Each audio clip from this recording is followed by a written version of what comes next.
I'm thinking like, is this an investment that makes sense? In Chicago, we have snow and it's icy, it's cold, it's overcast a lot of times.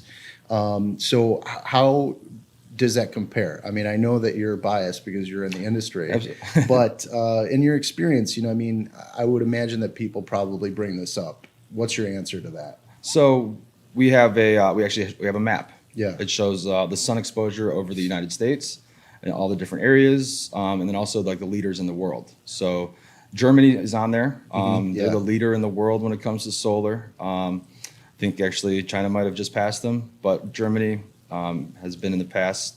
They actually get half the amount of sun exposure Yeah, I was going to say. that we do here in Illinois. They get about the same amount of sun as like Seattle.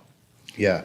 So in Illinois, it's not as bright and sunny as California in the Southwest, but really we get a ton of sun over the year. Yeah, during the summertime and the spring, I mean, we get really, really hard sun. Yeah, and that's actually what you're trying to do is, with being connected, like going solar, being connected to the grid, putting your energy onto the grid. ComEd is like giving you credits for how much energy you're putting onto the grid.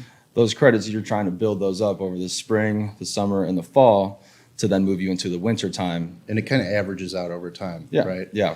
We're offsetting your entire year worth of usage.